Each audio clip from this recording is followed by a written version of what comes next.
Francis Lapierre, bonjour. Bonjour. Vous avez publié, entre autres livres, aux éditions L'Harmattan, l'Évangile selon saint Luc, Actes et Discours, et l'Évangile selon saint Matthieu, Actes et Discours aussi.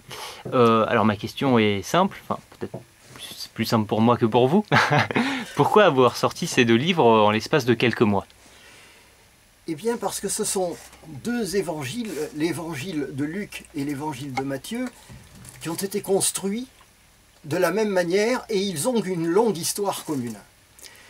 J'ai eu la chance, travaillant les évangiles depuis une trentaine d'années, de découvrir qu'à la source de nos 4 évangiles canoniques, il y avait un premier socle écrit en araméen, un socle qui représente à peu près 265 versets, soit à peu près 40% de l'évangile de Marc. Et ces mêmes versets, on les retrouve dans le même ordre chez Matthieu et chez Luc. Un auteur évangélique que nous ne connaissons pas, à partir de ce premier texte écrit en araméen, en a fait une transposition à l'usage des Grecs, c'est-à-dire des nouveaux croyants qui n'étaient pas de culture juive. Et il a eu l'idée de découper le premier texte en séries de 6 ou 7 versets et de les commenter par tranche de 6 ou 7 versets, en mettant dessous une traduction ou transposition à l'usage des nouveaux croyants, qui eux n'étaient pas de culture juive et ne connaissaient pas la Torah, les 5 grands livres juifs. Une espèce de traduction, transposition. L'évangile de Marc reflète très bien ce stade des évangiles. Les évangiles de Matthieu et de Luc ont donc repris toute cette source, et ils l'ont complété par un document que les spécialistes appellent la deuxième source, c'est-à-dire une compilation qui renferme à peu près 35 épisodes, essentiellement des discours de Jésus, et qui représente 220 ou 230 versets. Il se trouve que Matthieu, comme Luc, ont hérité de ce texte-là, mais l'ont utilisé d'une manière très différente.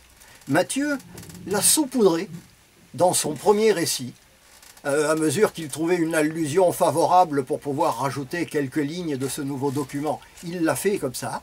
Et donc, Matthieu nous a fait une espèce de copier-coller en regroupant ces nouveaux textes, et il s'est arrangé pour que ça représente à peu près 5 grands discours de Jésus. Au fond, on pourrait dire que l'évangile de Matthieu, c'est l'évangile de Marc, rallongé de 5 grands discours de Jésus. Et pourquoi 5? Tout simplement pour faire un équivalent de la Torah, c'est-à-dire des 5 premiers livres originels de la Bible.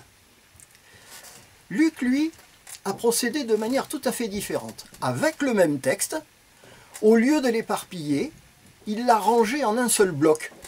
Et ça représente, depuis le chapitre 10 chez Luc, jusqu'au chapitre 18. Vous avez là 8 chapitres dans lesquels il a repris l'essentiel de ce document supplémentaire.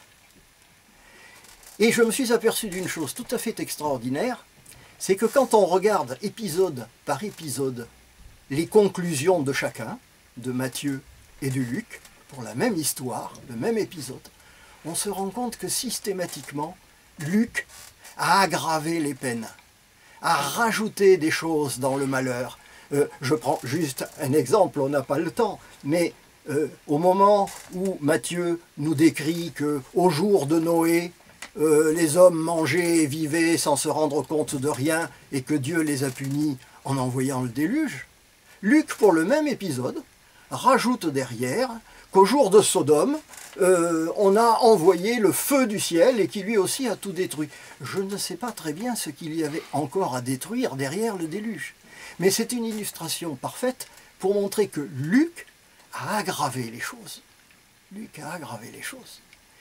Ce qui a fait qu'à un moment, je me suis dit, ce Luc-là ne peut pas être le Luc qui a écrit Le Bon Samaritain, ou tous les textes qui nous permettent de traverser la période de Noël, ou je pense au Bon Samaritain, je pense au Fils prodigue, qui sont des textes de la tendresse de Dieu.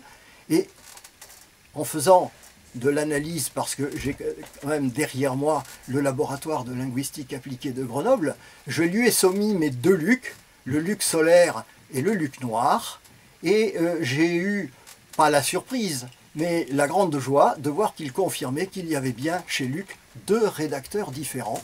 La dernière partie de Luc a été rédigée par quelqu'un de plus sombre, qui n'est pas sûr finalement que la communauté chrétienne résistera aux persécutions qui ont déjà commencé.